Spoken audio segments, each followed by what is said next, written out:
yeah. Anybody, welcome to our stream. If you've stumbled across it, this is where Eric and I hang out and we talk about all things pop culture for games, movies, whatever. While I work on some animation for our animated cartoon Calamity Jane.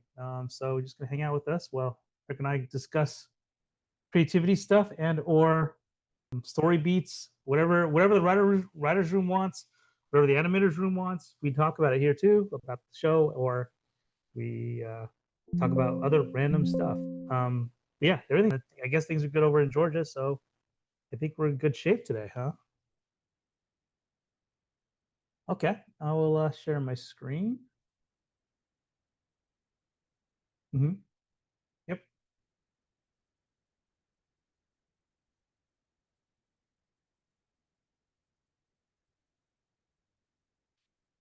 Audio stuff.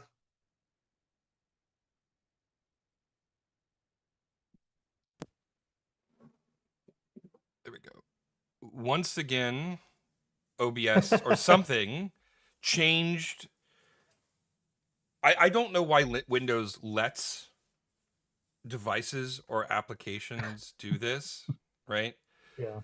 So Yeah. everybody, the first 2 minutes of the stream were completely silent on my end again, because for some reason OBS changed what my input device was, and I don't I don't know why this happens. I don't know how it happens, but it shouldn't happen. Like, apps should not be allowed to change your devices automatically. It should be a manual thing that, unless told otherwise, whatever your default device, many other audio devices you hook into it, doesn't matter how many other, microphones or speaker connected, once you something as default, it should always stand as default unless you explicitly say no, use this other thing.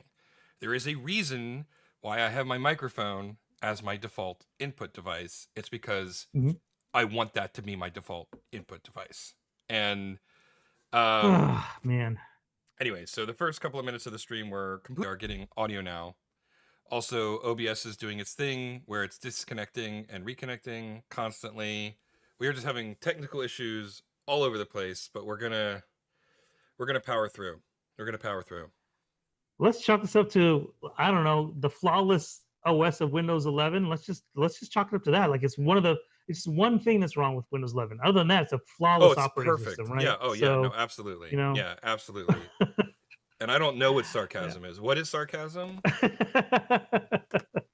yeah. Man, what a pain. But okay, cool. I'll keep going. Yeah. I will share my Yeah. screen. What are we working on today?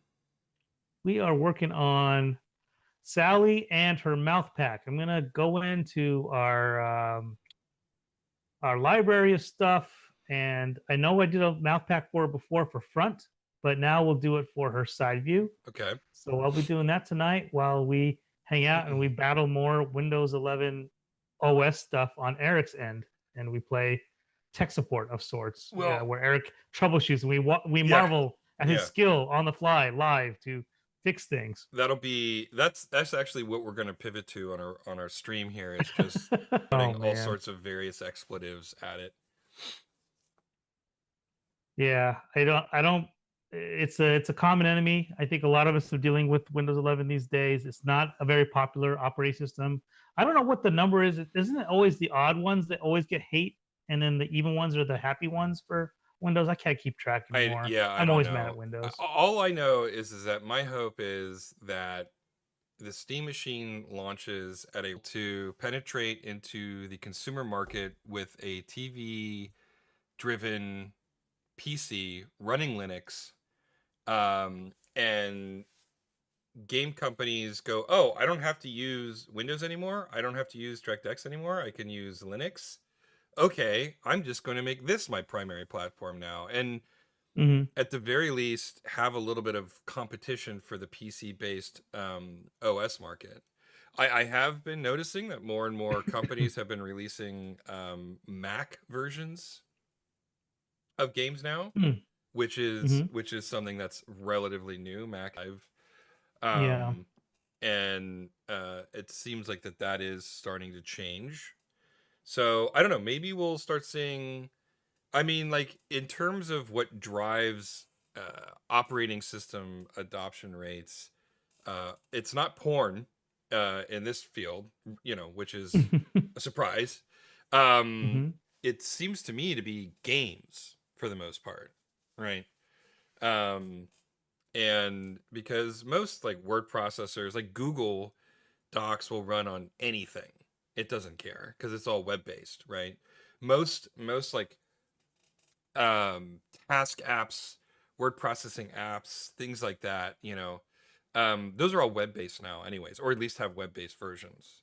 So what really is driving the need for Windows is the fact that they control their DirectX, and that's what game companies have used for time immemorial to put their game to develop the games. But with Hmm. you know Valve showing that their version of Linux, what I don't remember what it's called, Proton, I think, or that's just the Linux wrapper that they use. It's not actually the OS. Anyway, whatever. Steam OS, I think, is what it's called, but it's based on a Hmm. Linux kernel, and it basically supports everything now, right? And my hope is that Valve manages to show the average consumer that you don't actually need Windows to have a functioning PC.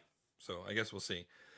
I mean, it's not if only for the fact that it would be nice to have more competition in the market and force Hmm. these companies to have to actually give a little bit more of a shit than they do about their customers. Speaking of OSs, I downloaded this Linux based OS Zorin. I don't know if you've heard of Mm. this version No, I of it. haven't. No. But I wanted to experiment with an old Asus machine. It's a slow to crawl, has Windows 11 on it, Yeah, of and then course. it got to a point where it couldn't update anymore because I've run out of scratch disk to download the latest update. You know how, of course, how Yeah, genius yeah, yeah, Windows yeah, 11 products are, yeah. and now it's rendered into it's a brick. So I'm kind of just thinking about, well, do I have my cool stuff on there, or can I just wipe it and start over and do a Linux based install called with Zorin, I think is what it's called, the Hmm. James Bond villain that was popular by what's his name, the incredible actor. He he's in geez, I'm getting a brain freeze. He's in Severance as the maintenance kind of guy, the older guy. Oh yeah, Uh, yeah.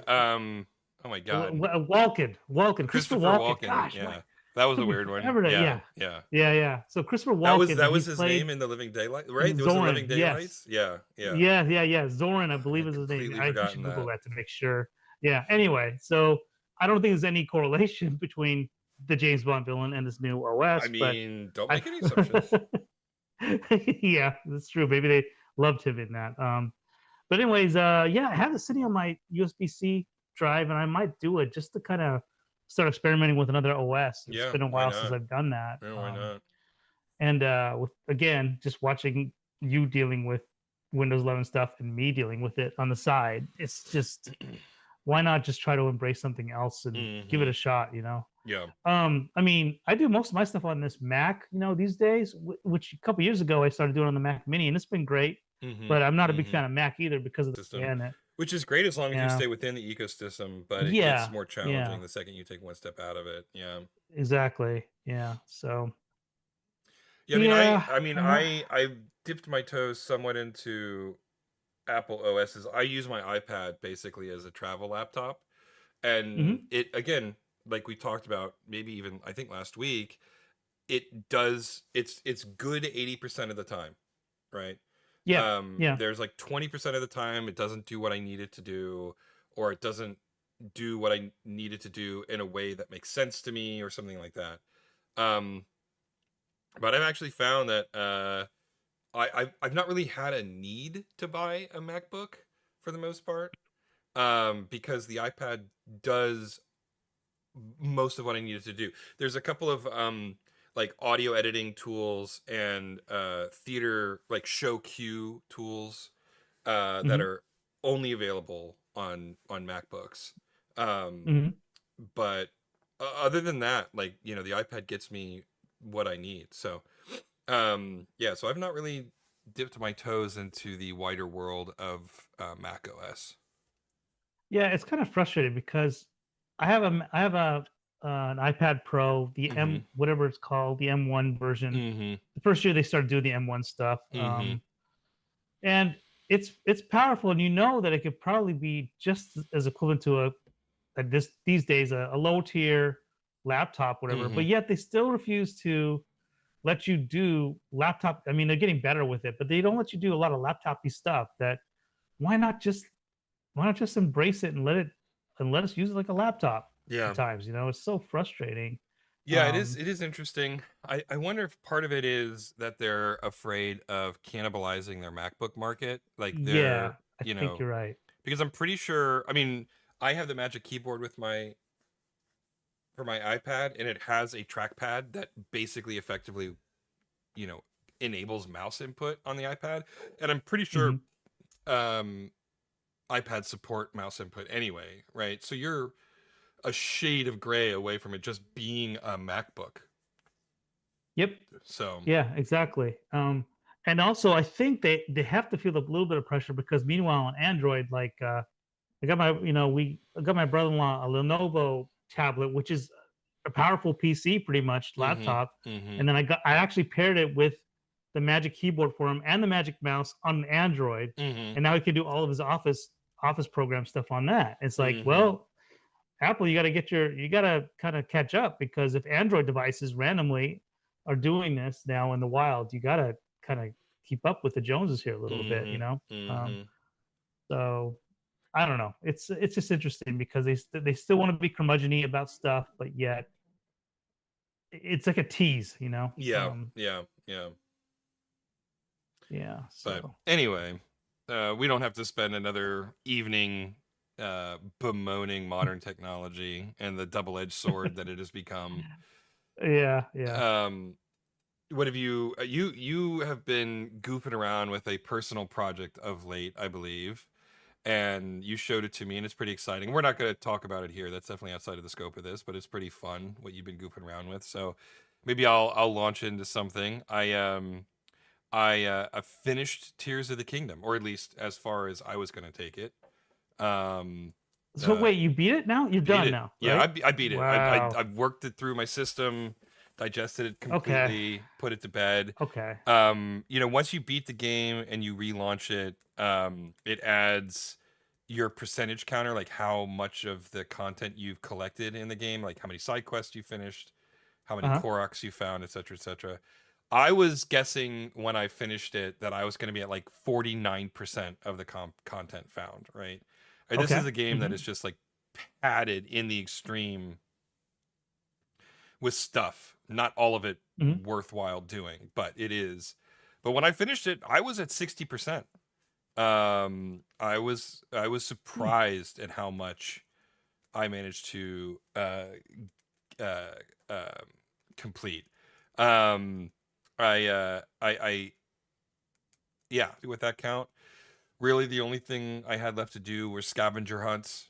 Collecting Korok Siege, which I really couldn't care less about.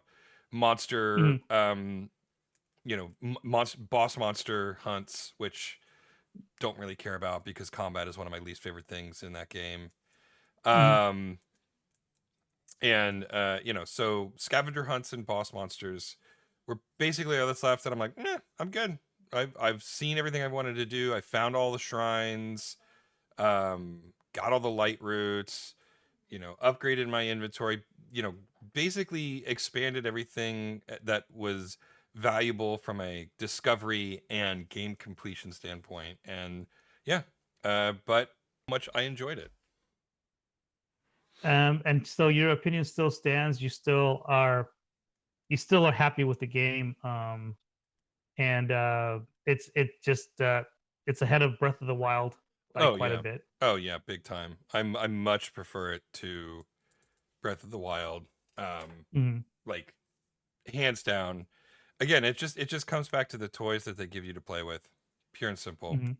Yeah. Yeah, Um for me, I've been playing Stellar Blade still a little bit. yeah.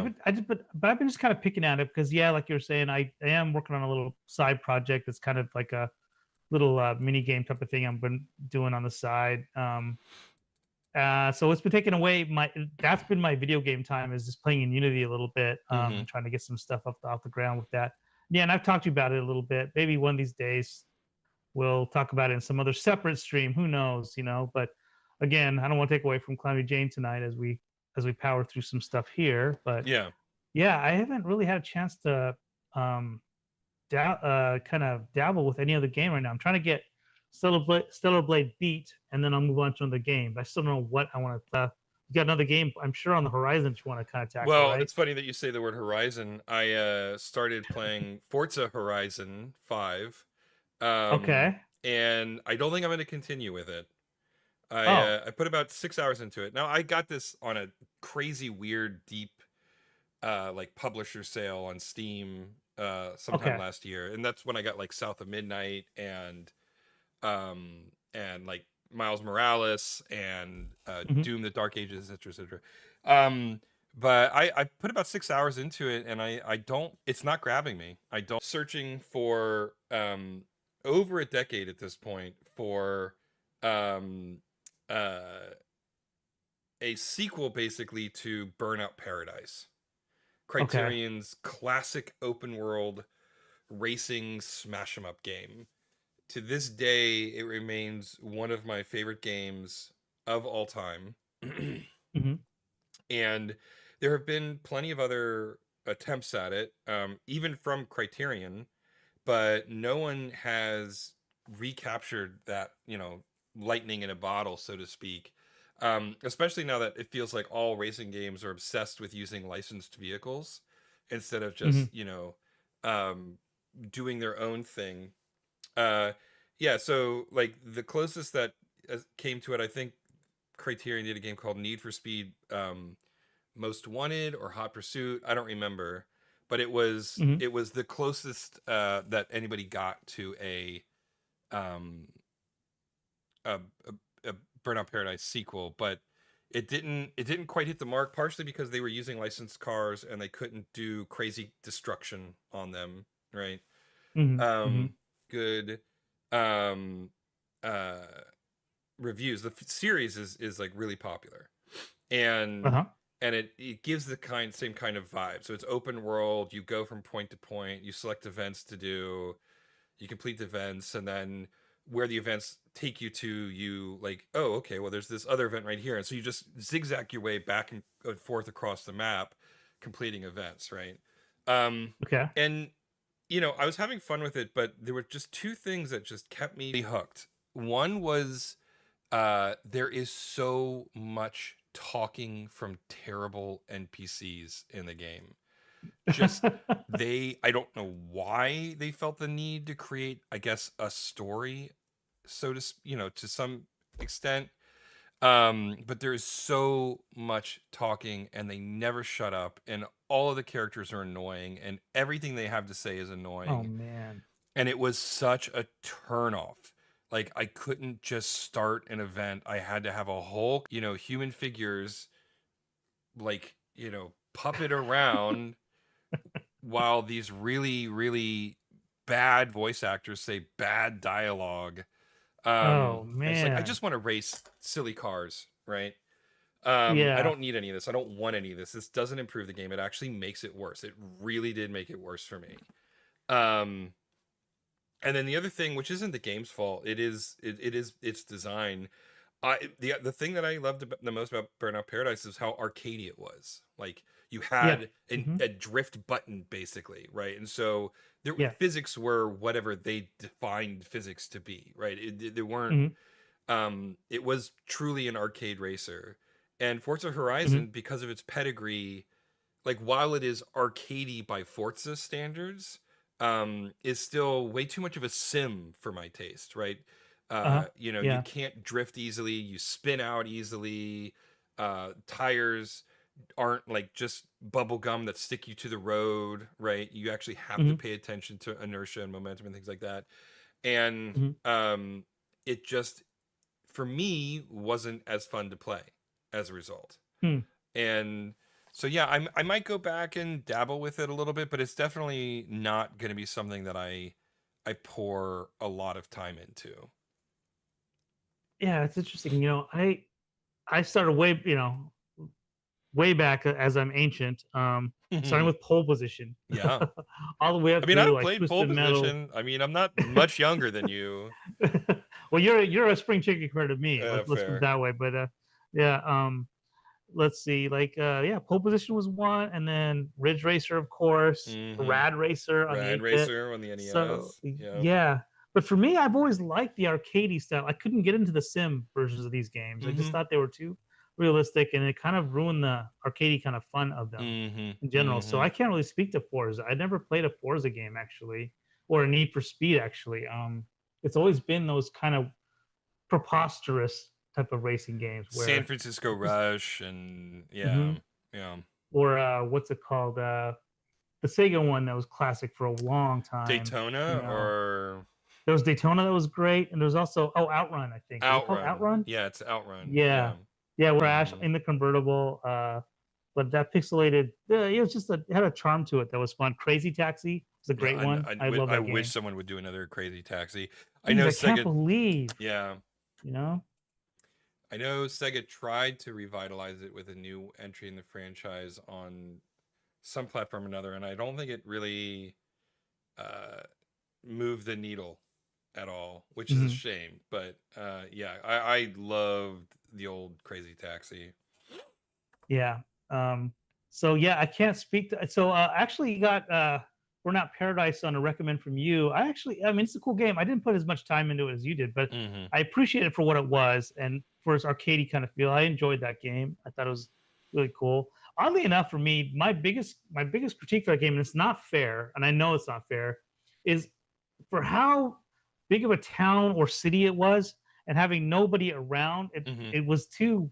It felt kind of like post-apocalyptic in a way, even though people were driving around in cars. And it was Right, so right, I don't know right. why that was so disturbing to me, but it was enough Mm. for me to go, okay, I've got enough of this game. And it felt like I don't know. I guess when I'm playing other types of games, you at least see some sort of humans in the stands or something like that. Maybe I didn't see enough of the game to see No, emulated it's humans someplace in the no, it game. is almost entirely devoid of any human presence. The cars that you drive are completely empty. There's no person in them. Yeah, Um, yeah, the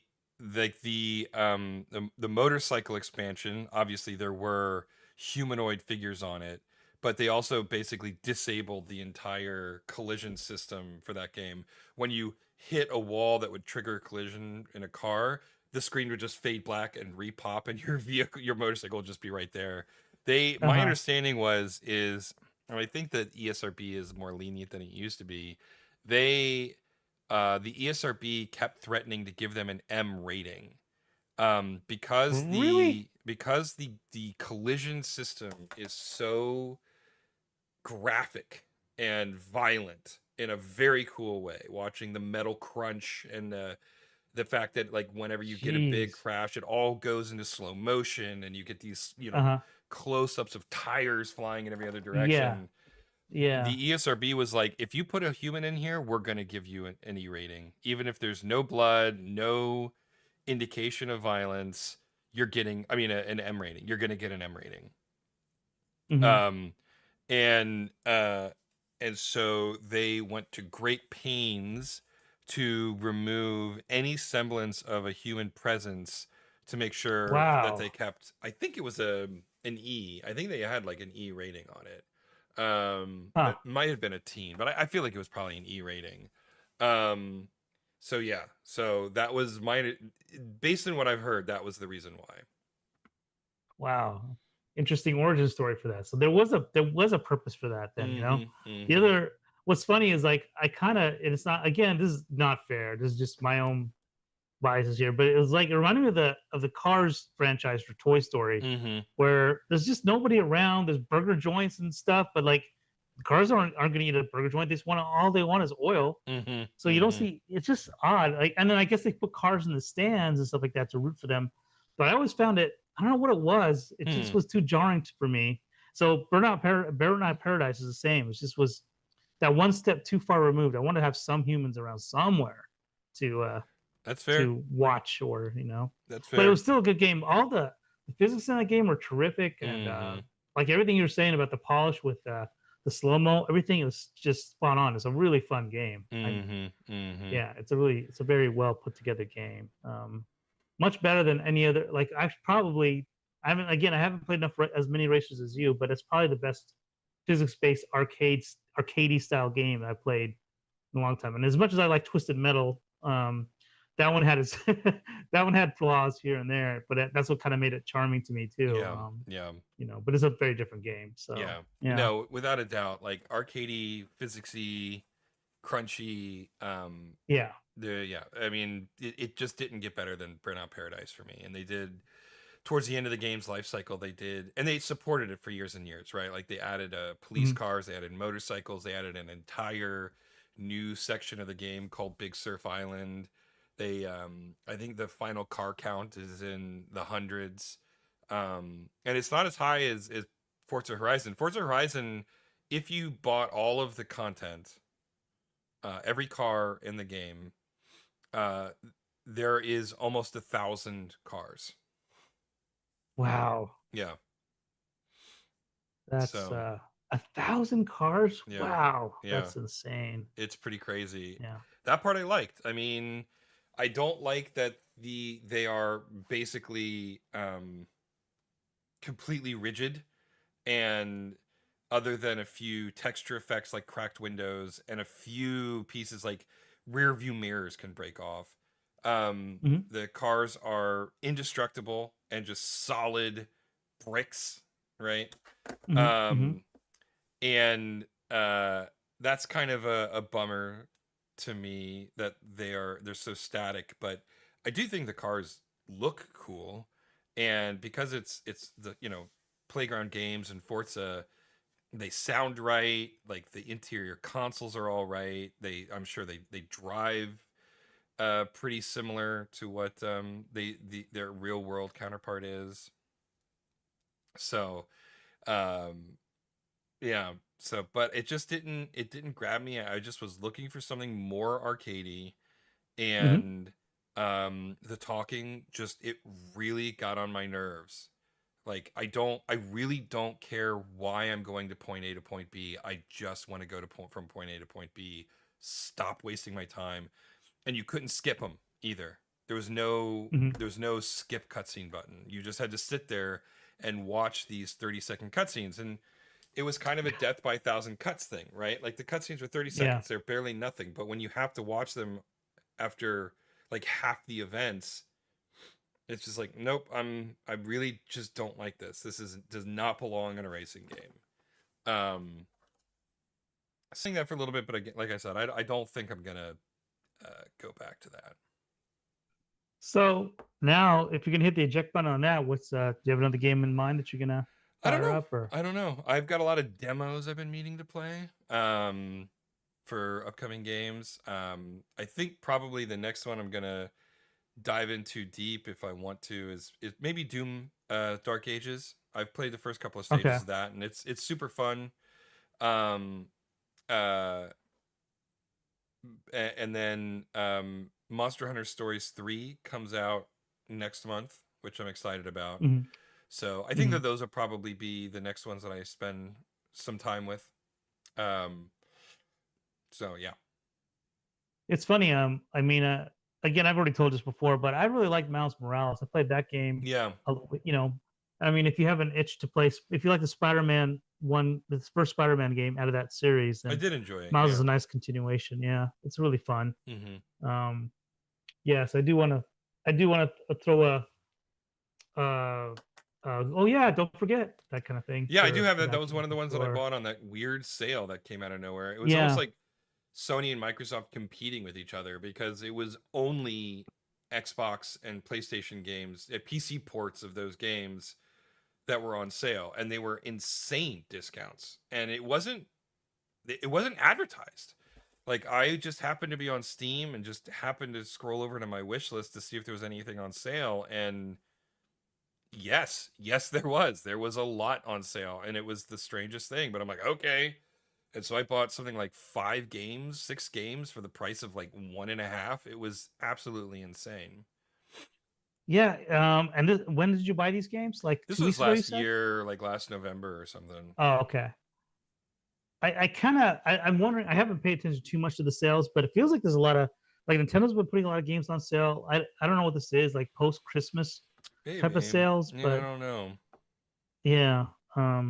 But it feels like that I have been seeing some sales kind of happening again. Mm-hmm. And I felt like there are better deals now than there were even before Christmas on some stuff. But Mm-hmm. Mm-hmm. um, for me, I have this Legion. Mm-hmm. Um, so and I know it came with 3 months of Xbox Game Pass. Mm-hmm. Mm-hmm. So I'll You might probably as well take use that advantage of to it. Yeah. yes, I'm gonna take advantage of it. I'm gonna try to get I think my first game I'm gonna get on that is the Indiana Jones and the Circle game, whatever it's Yeah, called. the Great Circle, I think. The Great Circle. Yeah. I think I'm gonna give that one a shot. I've heard it's great. I've heard too. I still haven't played it. I don't know why I'm not bumping it higher up on my list. I don't know what I'm waiting for, but You haven't bought that game though, right? You I just have it haven't in your bought it. library, I No, think.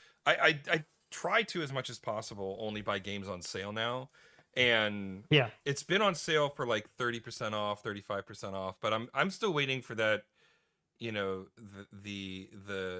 unicorn sale when they take it down to 50% off, and Yeah. then once it And crosses that it'll threshold, happen. then I'll definitely pick it up. But yeah, by and large, unless it's like a Nintendo game that I'm really excited about, I try not to buy games brand new anymore. Yeah, I'm the same. Like I said, like I'm the cheap ass gamer. I rarely buy anything on sale. Although one game came out, I think this week, and that was Neo 3. Yeah, So yeah, yeah. that is my favorite franchise I've played. One of my favorite franchises I've played in years. I love the first two. I'm tempted, but I have so many games to play that I know I can just afford to just wait. And Mm-hmm.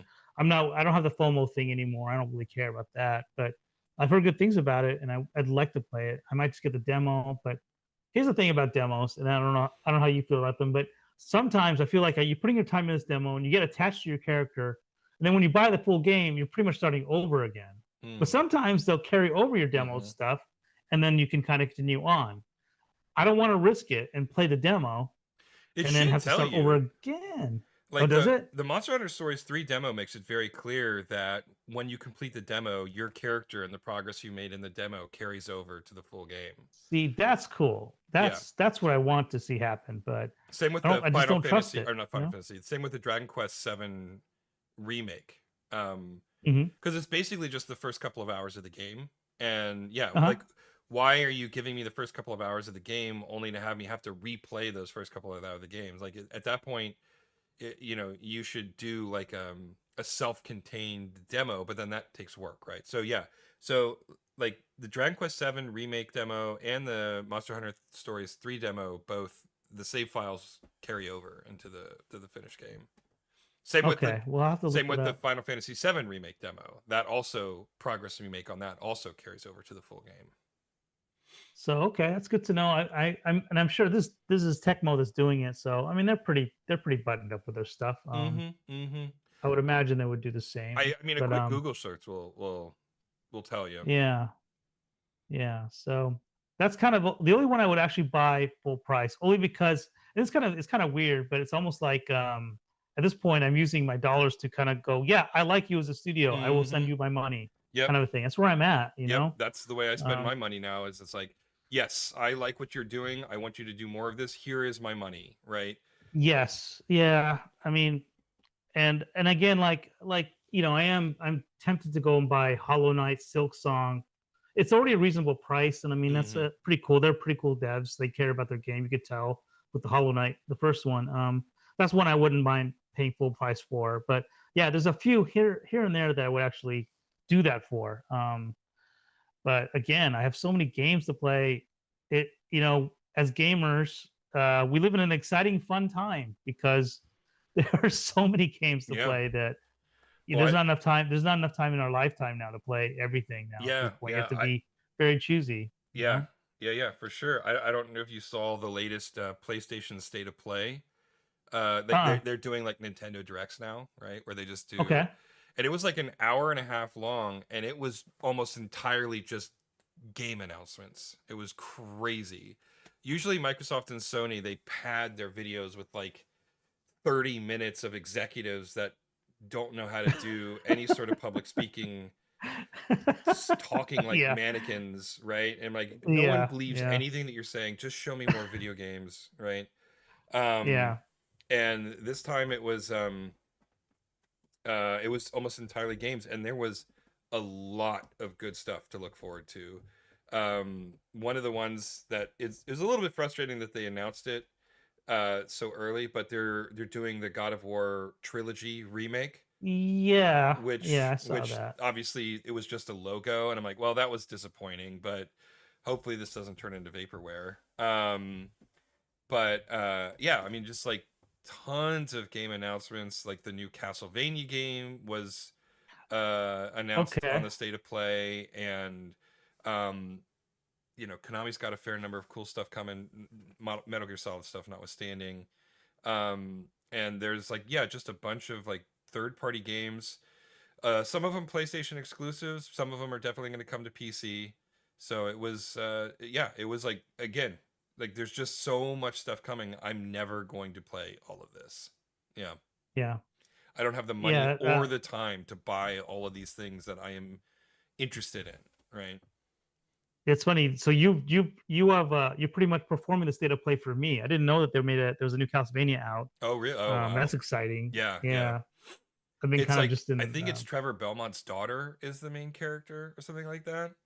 It's they've been really Okay. cagey about who, like they invoke Trevor in the trailer, but the Mhm. protagonist is a woman, and so Okay.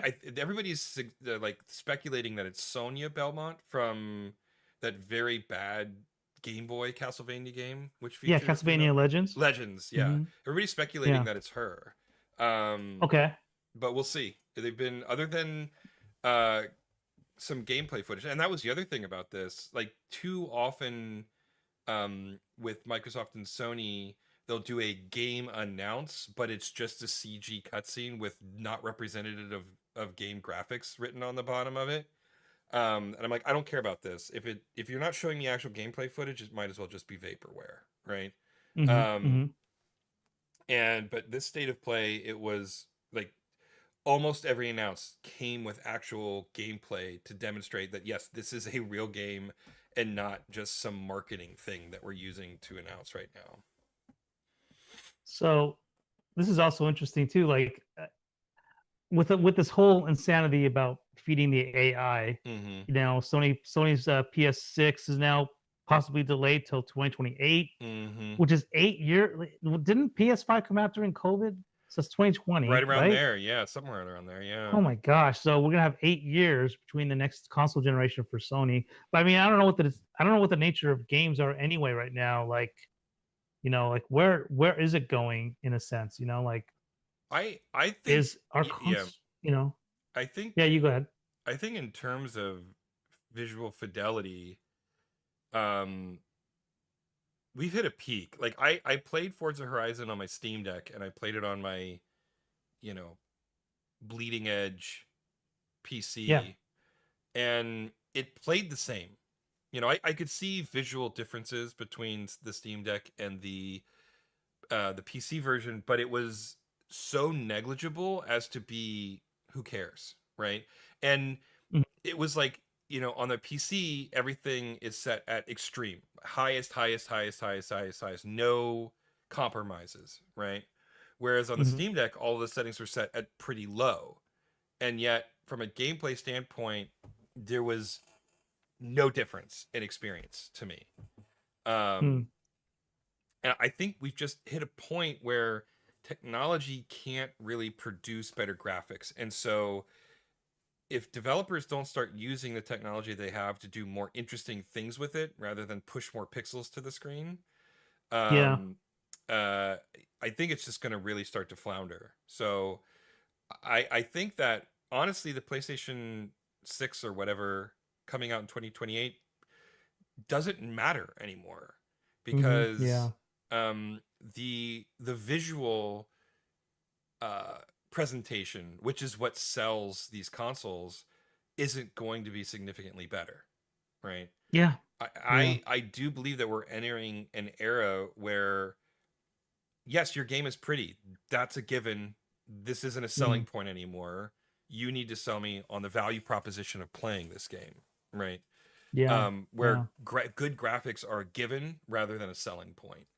Um, Yeah. and if that's the case, then we don't need a PlayStation 6. We don't need an Xbox Series X 4 3X 7 Xbox or whatever the hell Yeah. terrible name they give y- it. Yeah. Right? I mean, I think to a certain extent, Switch proved this. They released the Oh, Switch 1 in yeah. 17. 2017. Yeah. Yeah. And so 8 years. They went 8 years on already Yeah. old hardware, right? I mean, the Switch 1 was already not as powerful as the Xbox One and the PS4 when it came out.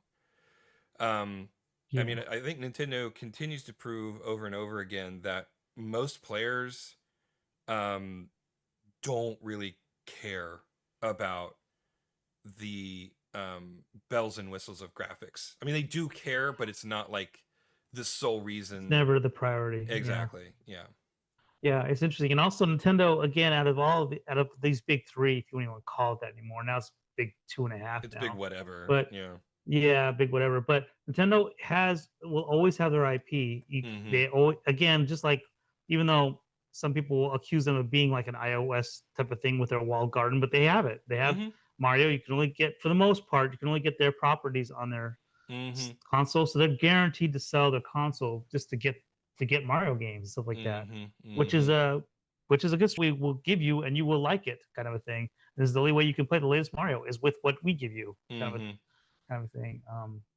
But yeah, I'm 100% with you with everything else. Like, yeah, visual fidelity is kind of and it's even getting to a point now where I feel I have no proof about this, but it feels to me that devs, especially AAA devs, I don't think that the art of efficiency is kind of getting lost. Where they go, oh, we Mm-hmm. can just make this as beautiful time to load because we can do that now. Yeah. Whereas in the late '90s, the early aughts or whatever, and even into the teen 2000s, whatever, like there were still people. There was an art to being efficient with trying to get as much visual fidelity, but not at the loss of processing and everything else. I don't know. I guess I'm a little more old school. I think there's something that's not even being seen under the hood of the game that I really appreciate. When you can have a loading screen that doesn't take forever and like Mm-hmm. and Mm-hmm. get a really good fun gameplay experience. And now I'll wait for a load screen and oh, it's really pretty. This is what I waited for, just so I can see some extra fireflies over here, kind of a thing. Mm-hmm. So Mm-hmm. the philosophy, I feel like it's kind of, I don't know whether the art is getting lost because some of these older developers now are passing away. Sadly, Mm-hmm. like it's just part of the, and as the knowledge getting passed to younger devs, I don't know.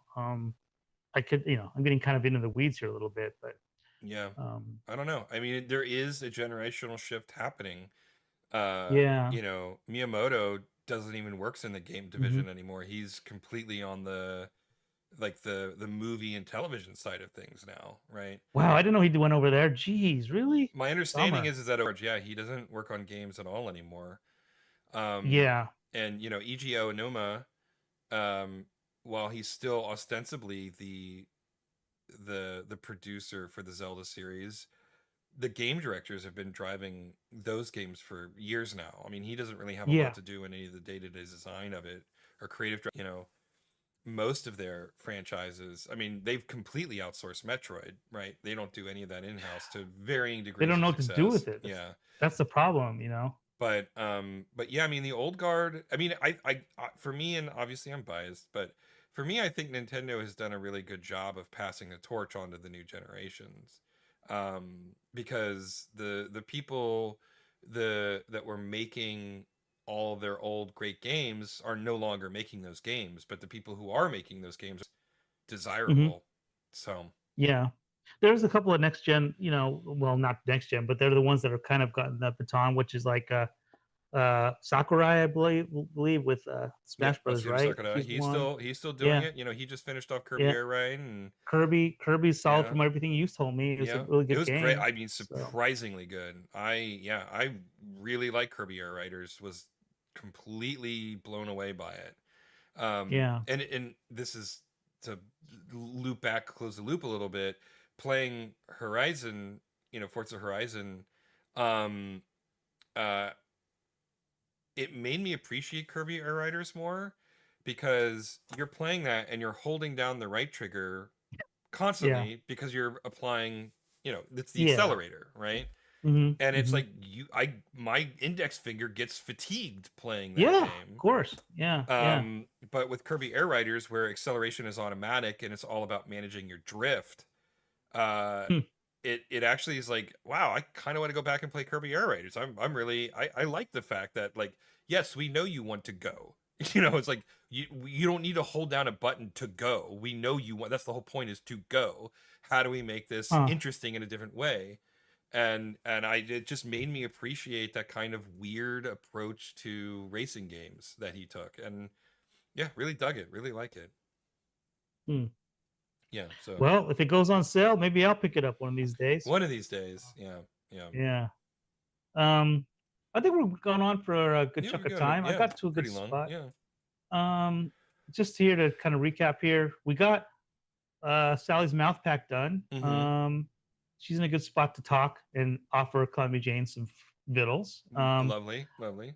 Yeah, it's funny. Like I didn't catch this before, but like I have a gap in her tooth, but in her actual front view, I don't think I was consistent. Because right here, she Oh, doesn't have a yeah, gap. yeah, yeah. You need So to. up, I gotta up You're there. gonna have Gotta have to. a You have gap to. here. Got a couple of Got bugs. Yeah. yeah, a couple of bugs. Speaking of game dev, Yeah. Right.